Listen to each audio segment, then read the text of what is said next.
Hello, my name is Janine LaSalle. I'm a faculty member at the University of California, Davis. And my job today is to try to get you interested in this field of epigenetics and what this means for your wellness. So I'm going to start with this sort of artist rendition of epigenetics because you're probably very familiar with the DNA double helix. But what epigenetics is really the information on top of the DNA. So I like this analogy to the coral reef because if you've seen a coral reef, you may realize that there's a static part, which is actually the reef itself. But as you know, there's all these interesting layers of information on top of that coral reef. And that would be just like your DNA code, which is basically the DNA, as you know, is 3 or 4 simple molecules of A, T, G, and C that are, you've heard, are probably the instruction booklet for your body. But epigenetics are those layers of information on top of that DNA code that give it much more information about how to respond to environmental cues, how to respond during different stages of your lifespan. So this is where we're going with epigenetics. And why should you care about your epigenetics? Well, it's basically, as you probably realize, we live in a dynamic environment. If you turn on the news, you'll see all sorts of information about, the environment that's changing in our life, the fires, the floods, the heat waves, pollution in the way of air pollution or water pollution. And so our bodies are actually able to adapt within our lifespan. You may think of adaptation as, the evolutionary definition of adaptation is changing over, long time spans. But our bodies are actually able to adapt to some of these environmental changes within our own lifespan. And that's where epigenetics can really be a key to understanding and improving our ability to adapt to a dynamic environment. So I'm going to this is the outline of what I'm going to try to discuss today. I'll give you a little bit of background about what is epigenetics from the biology perspective. Try not to overwhelm you too much with information, but I want to start a bit from the past of where epigenetics came from, which is really from the genetics field and how things didn't quite fit all of the normal rules of genetics. And then I'll get into where the field is now. And that, again, I know the interest here is in environmental aspects of epigenetics. And I'll cover a little bit about even some exciting things of some clinical tests now that are becoming available that use epigenetics. And then I'll end a bit with where I think the field may be headed and what you might be seeing coming down the pipeline in the future of epigenetics and wellness and healthcare. So I'll start with the definition of what is epigenetics. And this is a somewhat technical definition, but it's basically inherited and reversible modifications to nucleotides or chromosomes. And these don't change the sequence, but they can alter gene expression and eventual outcomes. So again, like that coral reef, there's multiple layers of information of the epigenome, and I'll take you through each one of those. So the first is DNA methylation, which is simply really that methyl group added to the double helix, that's that CH3 group on both strands of the DNA. So that's the closest mark on top of the DNA. The next one is histone modification. So histones are basically these spools that your DNA gets wrapped around. And that's shown here. And you can see that those spools are not inert. They actually have these long tails that stick out. And those tails can be modified in many different ways. So these are what we call post-translational modifications. They're small modifications on the histones. And they help the histones decide how tightly to package that DNA as to whether it's going to be accessible and open to gene expression or very tightly packed and closed. The next layer of information is actually how the DNA is organized in the nucleus. And these, again, you think about all of this DNA inside your nucleus. It's really not just a big bag of spaghetti. There's order and organization. And one of the first levels of organization is chromatin structures. These chromatin loops allow a gene to get expressed at the right place and time by organizing. You can think about macrame loops, and this would be a way of getting things together in the right space and time. But if you think even more three-dimensionally in the space of a nucleus, there's actually order and organization there too. And these pretty pictures here, you see every chromosome has been labeled with a different color. And then what's interesting, these chromosomes occupy distinct territories, but the genes will come out into these interior spaces when they're getting expressed. So again, order and organization makes a difference between whether a gene is going to be on or off in a specific tissue. And then the last layer of information that I want to bring up, because this is sort of this emerging area, not all RNAs, again, the central dogma of biology is that you go from DNA to RNA to protein, but we've been learning over the last several decades is that there's a lot of more regulatory RNAs that don't encode proteins, but can give information, again, epigenetic information on top of the DNA. And so these can do things like serve as a decoy for proteins to keep them away from their normal site. It can code a whole region of a chromosome, like we'll see with an X chromosome inactivation. So additional level of information that's actually coming from the RNA that can layer back onto the DNA and give that information about whether a gene should be on or off. So going back a little in time to tell you a little bit about the history of epigenetics, really some of the first mechanisms that proved epigenetics exist were things like parental imprinting, X chromosome inactivation in females, but also how tissues, there are differences between different cell types and tissues in gene expression, even using the same genetic information, as well as the developmental changes that occur over your lifespan in gene expression. And then last, what we'll come to is where we're going more in the present is the environmental effects on gene expression. So X chromosome inactivation. So you probably know that females have two X chromosomes and males have an X and a Y. But what you might not think about is that how can females become more like males in terms of dosage? And that's this process of X chromosome inactivation. And you can actually see this, if anybody's seen a calico cat, they have patches of orange and black, and these calico cats are always female. And they can vary in terms of the amount of their orange to black ratio, just like humans, human females, you can think human females have basically two flavors of cells based on their X inactivation patterns compared to males who only have one flavor of cells. And this comes from this difference between so females would have an X chromosome from their mother and an X chromosome from their father. And in each cell, there's a decision as to which one to inactivate, and which one to activate. And so these cells are clonally maintained within the lifespan of an organism. And so when you look in the periphery, you've got roughly half the cells that are going to be one pattern and the other half that are going to be the other pattern, just like that calico cat, where you see half the orange cells would be coming from one of these populations and the black cells would be coming from the other population. So in humans, we don't really see something as striking as a calico cat, but one of the neurodevelopmental disorders my lab works on is one called Rett syndrome, and this only affects females who have a mutation on only one of their two X chromosomes. And so they basically have this mosaic pattern of X inactivation, meaning that half of their cells are expressing the mutation and the other half are not. And this really makes for an interesting pathology because there are cases where they could actually have skewed to, a favorable skew. So even though they inherit the same mutation as a sister, and then the best case that I've ever seen of this is seeing monozygotic twins that both technically have Rett syndrome because they have the mutation, but one girl was severely affected and needed assistance all the time, and the other was a normal high school student who could go to classes, and at a meeting she could get up in front of a bunch of scientists and actually talk to us without anxiety and things like that. So it is striking where sometimes epigenetics can trump genetics in terms of the effect it will have on phenotype. And that's probably the most striking example that I have of that one.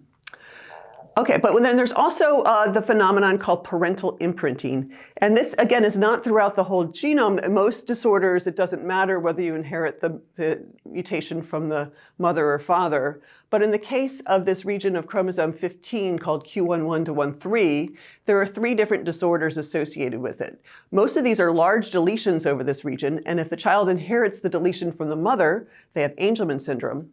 But the same deletion, when inherited from the father, will cause a different neurodevelopmental disorder called Prader-Willi syndrome. And you could also have duplications over this region, and maternal duplication, but not paternal duplication, is one of the major causes, genetic causes of autism. It's about 1 to 2% of autism cases. So again, the same region, it depends on whether you inherit the deletion or duplication from the mother or father. Again, this kind of goes against Mendel's rules where it shouldn't matter. So these are unique regions of the genome that show this parental imprinting effect. And this is due to epigenetic differences between the maternal and paternal chromosomes. The other example is tissue-specific and developmental differences in gene expression. So again, you've got the same set of your DNA code in all of the cells in your body, but as we know, the cells look very different from each other. And this is a nice picture of the size difference between a lymphocyte, your blood, one of your white blood cells, and a neuron, which spans from one side of your brain to the other. Obviously very different cell types, but they're using the same genetic information. So how are the instructions so different? And that really is all of these layers of epigenetics. And kind of as an example here, these are nuclei just within the brain. One is from an embryonic neuron on the left, and the other is from a mature neuron. And these are just the nucleus, the DNA stained with a stain called DAPI. And you can see it's the same DNA, but they're organized very differently. You can see the embryonic neuronal nucleus is much smaller and more compact, sort of brighter DAPI color. And the mature neuron is much sort of more diffuse, but then you also have this organization around this large nucleolus and then some very DAPI bright regions on either side. So that same DNA is being packaged differently depending on, in this case, the stage of development. So then to get to sort of the classic example that's used to explain epigenetic environmental effects on epigenetics. And these are a very interesting mouse line. It's actually a mouse mutation, but they ended up having this repeat, this allele. It's a repetitive element that sometimes gets methylated and sometimes doesn't. And what's interesting about these is these are genetically identical mice in this picture. They are littermates that are all genetically identical, but some of them, the ones that are yellow and get more obese, are the ones that have methylation over this locus. And the ones that are brown and sleek are the ones that have turned on, this allele is still on, so they're the normal wild type looking cells. And you can't really distinguish those from the ones that don't have this mutation. But then you see some other mice here in the picture that look kind of like that calico cat, right? So you've got the patches of brown and yellow. So it means some cells are in the methylated and some are the unmethylated. And so even within a single mouse, you can have two different patterns based on epigenetics. And this model was used in the early days of epigenetics by Dana Dolinoy and Randy Jerdel's lab to show this really interesting connection when they added an environmental exposure, BPA, which is a plastic that's found in water bottles. Now you look for the BPA free. And that tended to drive the phenotype. So the phenotype, I mean what they look like. So it drove what these mouse look like more to that yellow and obese pattern. But if they added folic acid in the water, so folic acid is a major diet. This is where you're getting your green leafy vegetables. The B vitamins have folic acid. It's also folic acid's used in prenatal vitamins. And the importance for that is these provide methyl donors to the diet. And that was able to counteract these effects of the environmental exposure. And this is important because this is a phenomena we keep seeing, sometimes with environmental exposures in epigenetics, is they can be counteracted by diet, and folic acid is one of the best examples of that. Okay, so as we move into thinking more about gene-environment interactions, again, sometimes people want to do very simple math. They'll say, okay, this part of your disease is genetic and this is environmental, or it's the whole nature versus nurture debate. Well, with epigenetics, we like to see there's no such thing as nature versus nurture. It's nature and nurture together. And it's a complex gene by environment interaction. So I like this image here of the Rubik's Cube, because that's really what it feels like. It's not, you've got this, you've got an environmental effect on the epigenetics. You can have protective effects.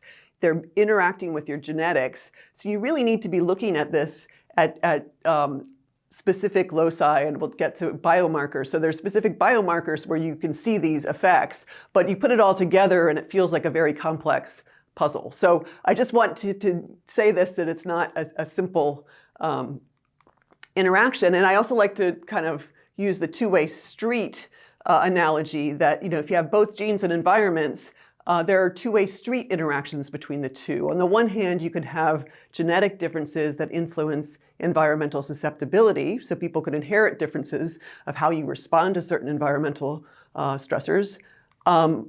There also can be environmental factors that directly act on the DNA, damaging DNA. These tend to be called mutagens. Things like radiation is a great example of that. But then last but not least is the idea that environmental factors can influence gene expression through these long-lived epigenetic changes.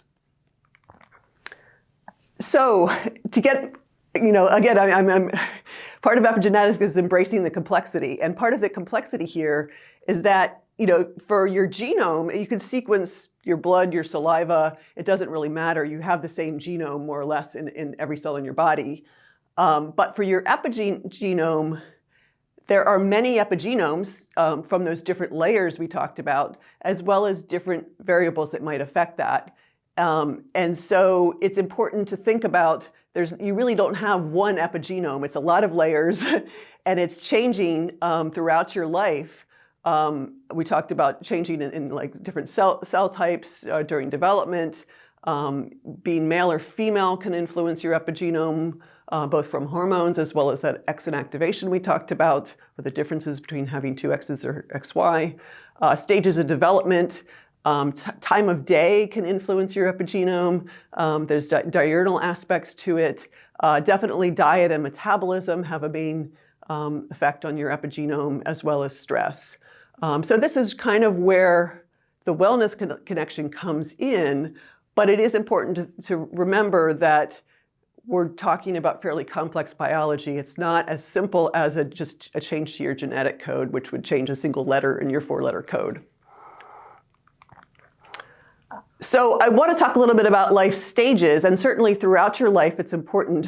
You can be impacting your epigenome by the environmental exposures, but if there was one stage of life where it's really most critical, it would really be pregnancy, and then followed by that probably early life, early infant development. And this is really because this is the time when there's so much going on dynamically. Development is really complex, to go from a single cell, an oocyte, a zygote that's made from an oocyte and a sperm, to grow into this mass of cells. Every time those cells are dividing and differentiating into the different tissues, the epigenetics is playing a part. So there's a lot of ways that things can go wrong, or not necessarily wrong. Again, it's an adaptation, so there could be changes. If you have an exposure, they might develop a little differently, and that could then end up with slight differences for health later on. And there's this whole developmental origins of disease hypothesis, which is really has a lot of evidence now that even diseases that you mount as an adult or in old age can have a basis in prenatal life.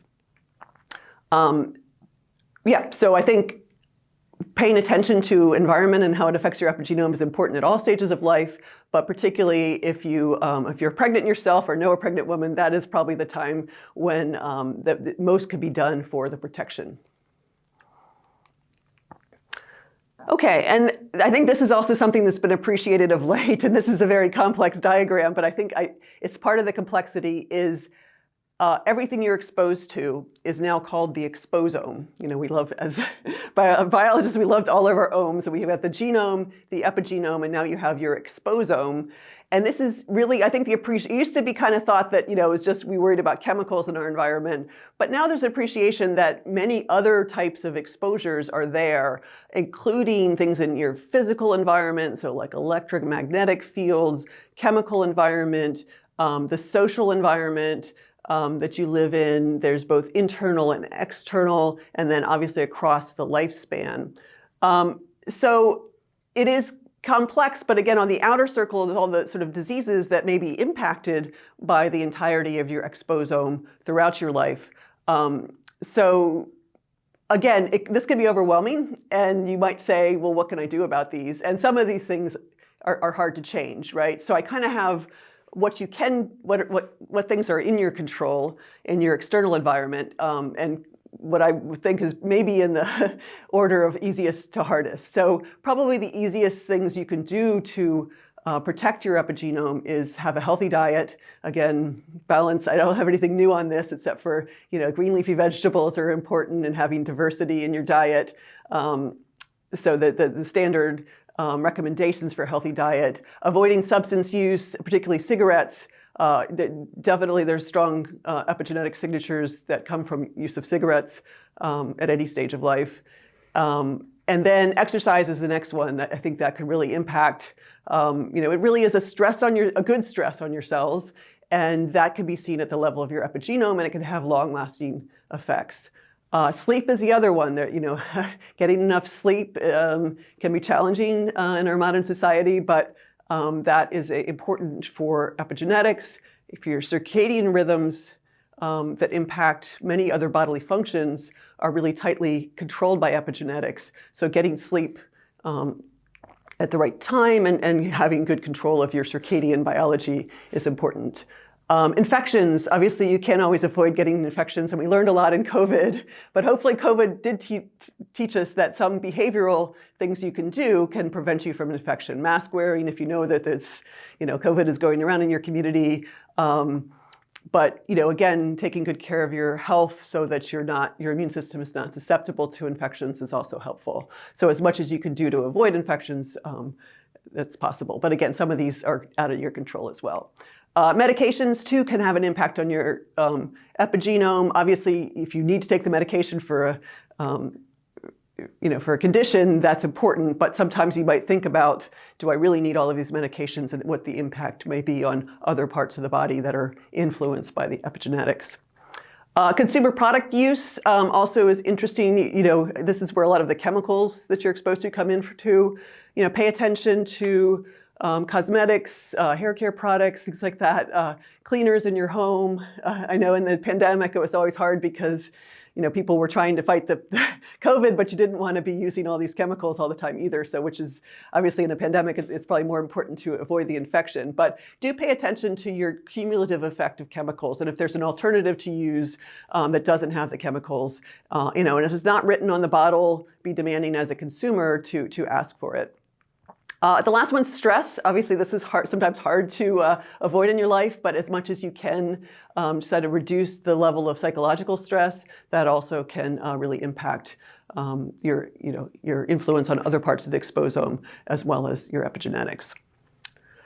Okay, so now we'll talk a little bit about how do you know what you don't know about your biological responses to your exposome and what that might mean for your future health.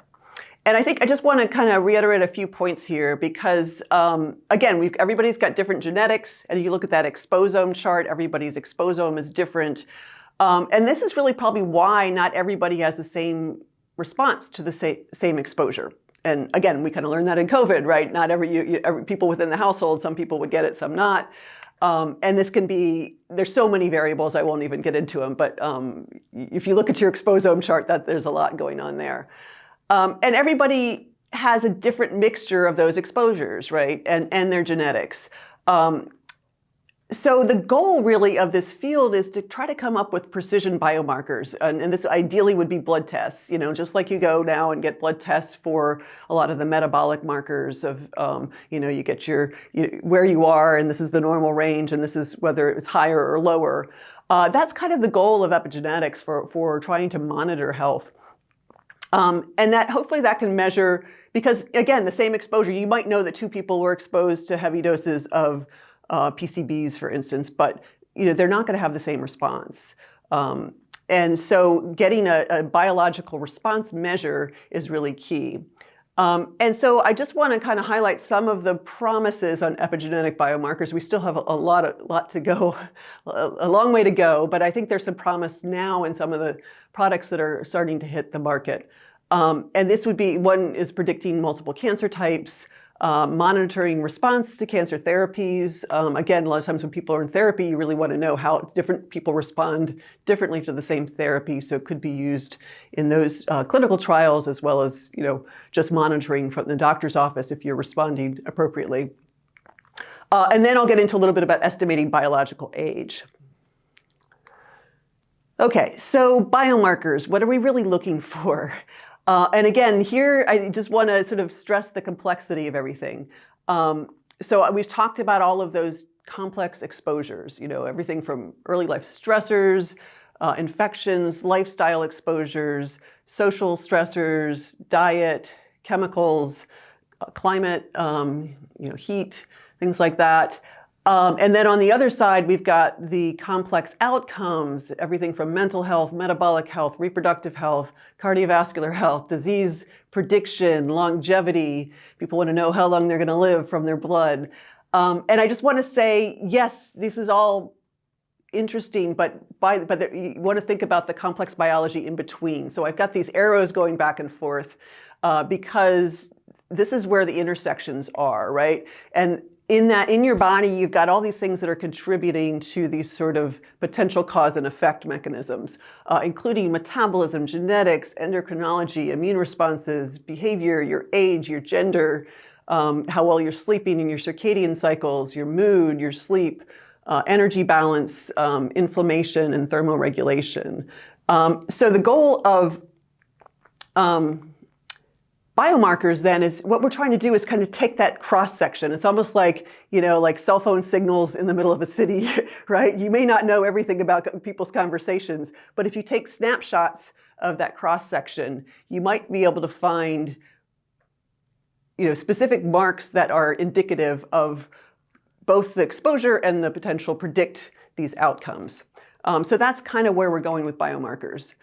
And then I want to just kind of point out some of the ones that are out there. And you may not know. So this is what I didn't actually know until I looked into this, because this is one that I do to avoid, if you go to the doctor and you're of the age to be screened for colon cancer, they'll say, well, you can do a colonoscopy, or if you want, you can do this Cologuard test.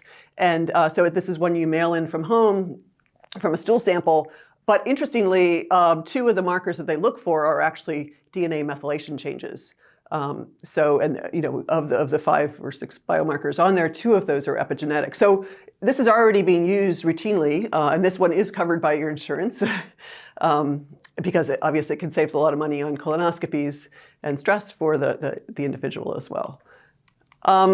This is one that's interesting now. It's available by prescription, and usually for people who think they are at high risk for cancer and before the age of screening. The challenge is now that a lot of cancer screenings start in their 50s, 40 to 50s, but there's been an increase in the population of early onset cancers.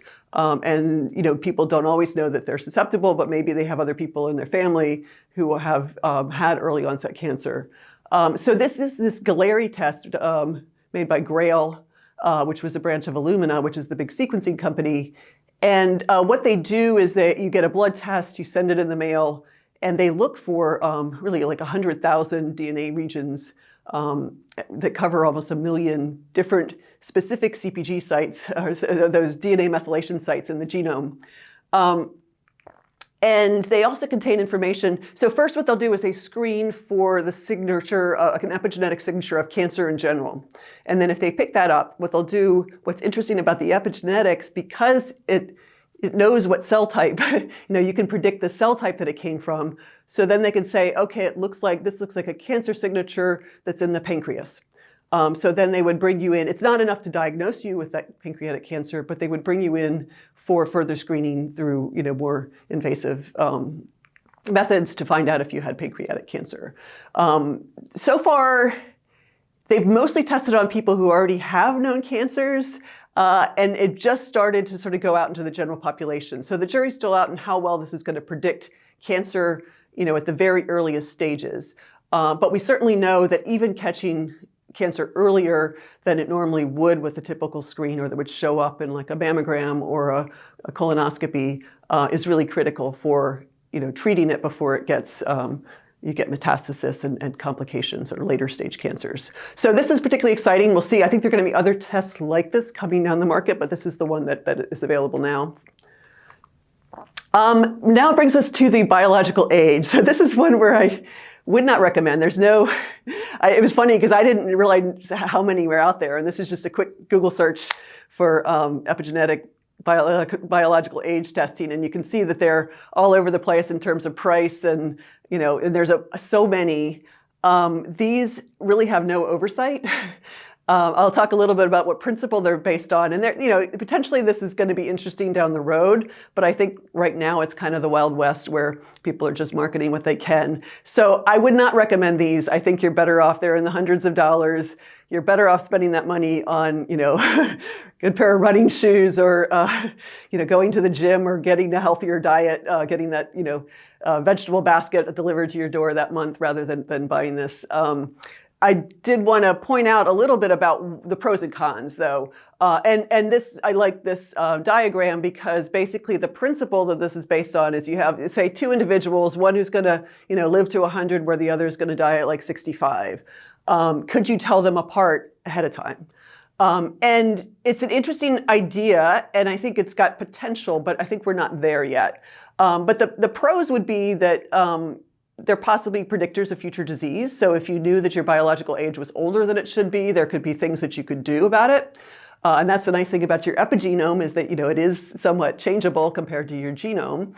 And that allows you to monitor the effects of changes. So if you are doing interventions to your diet or exercise or other wellness interventions, you could monitor it over time. So, before and after you've really intensely increased your exercise or something.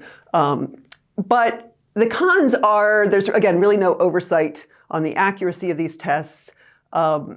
Every kit, probably the reason they can sell so many different kits is they all use different algorithms, and they're all built on different populations, different data. A lot of times it's kind of the garbage in, garbage out, the data in, data out. I mean, yes, you can create these algorithms from any set of data.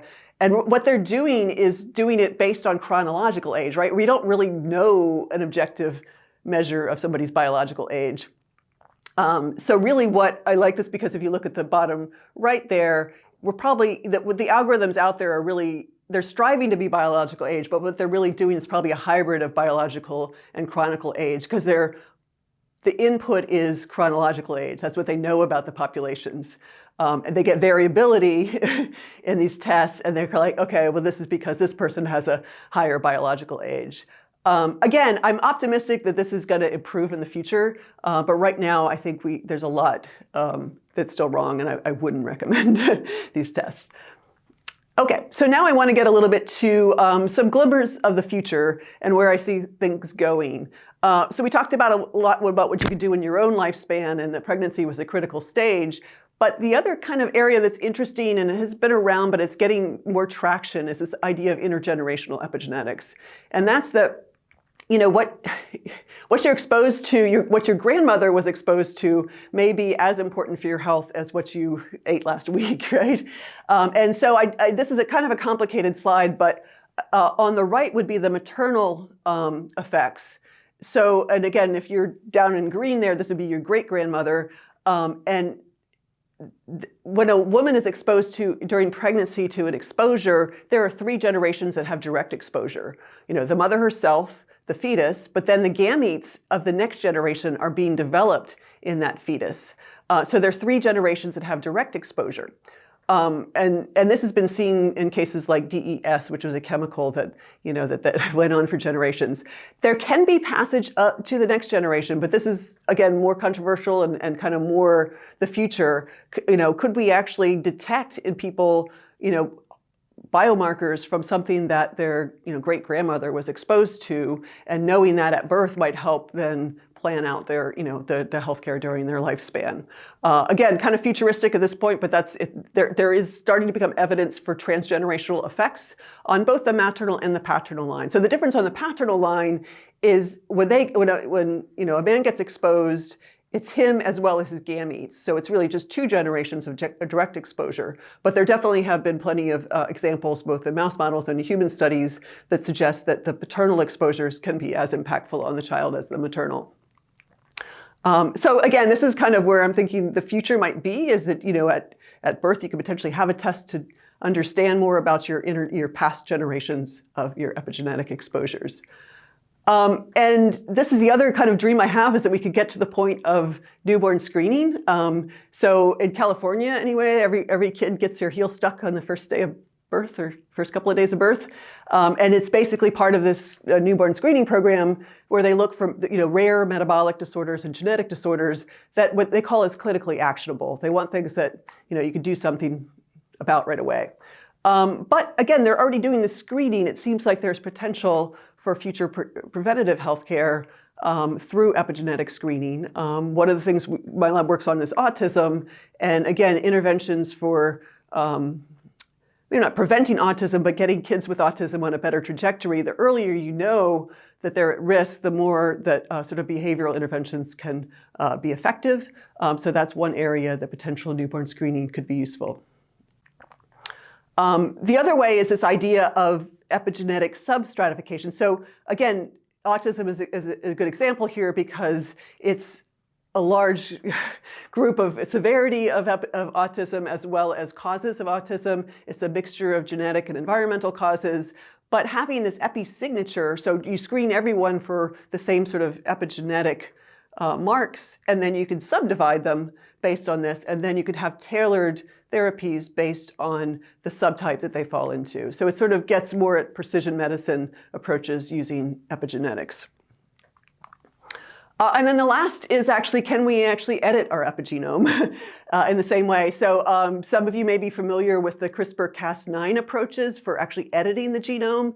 And this would be very similar, but in some ways it's actually much safer. So the problem with CRISPR-Cas9 is it makes double-strand breaks in your DNA. And of course, the fear is in doing this in humans that this is going to, has potential. We really need to take it seriously, especially if it's germline transmission, that making double-strand breaks in our DNA that could change generations. Where epigenetic editing, there are no double-strand breaks. So you take the same decas, but you inactivate the part that makes the cut.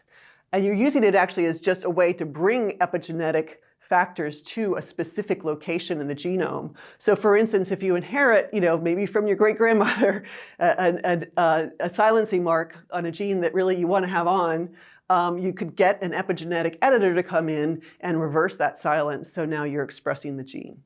So this is very futuristic, although this is being done now in cell culture and some animal models. So it's encouraging that I think this could be really the future of real precision medicine where you can actually change your epigenome.